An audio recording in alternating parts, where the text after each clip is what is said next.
Salutations! À l'heure où cette vidéo sort, Vector vient à l'instant de sortir sur Yu-Gi-Oh! Duel Link. Et pour fêter la sortie de mon personnage préféré de la licence, j'ai décidé de faire une vidéo spéciale. Et si je créais le futur support de Vector?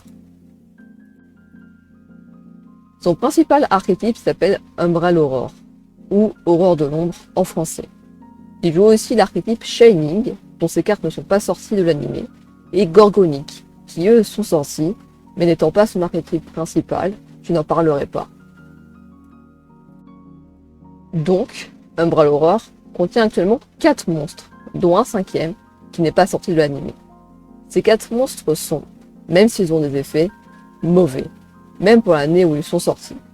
En plus de cela, les monstres ne sont pas du même niveau, ce qui est un comble pour un deck s'appuyant sur les invocations Xyz.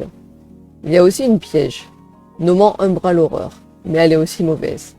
Sa meilleure carte serait son numéro 104, ainsi que son numéro du chaos.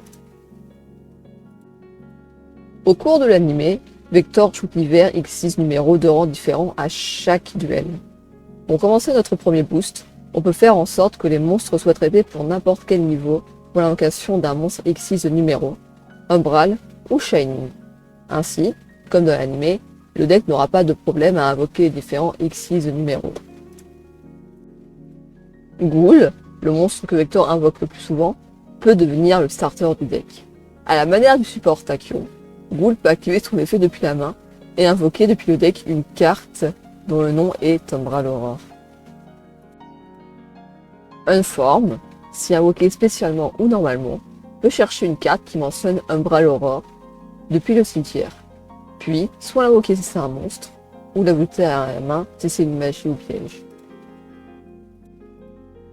Ghost peut ajouter un monstre Umbral Aurore depuis le deck à la main, et Will-O-Wisp ajoute une magie piège qui nomme Umbral Aurore depuis le deck à la main.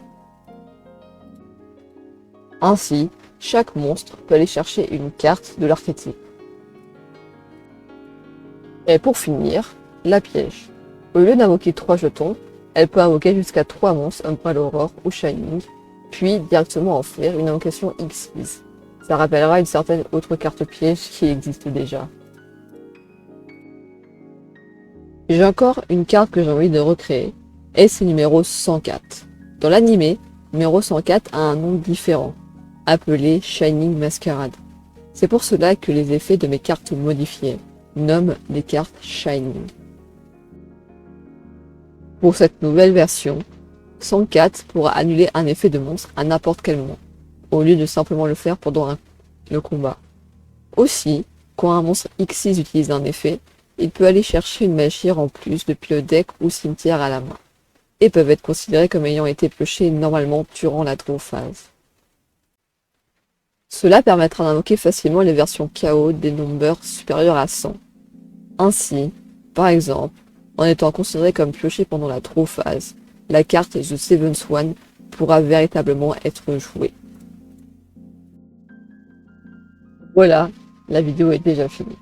C'est une base idée que j'avais pour le deck que je voulais partager pour l'occasion. Comme je n'ai plus rien à dire, je vous laisse réfléchir à mon idée. Tchuss!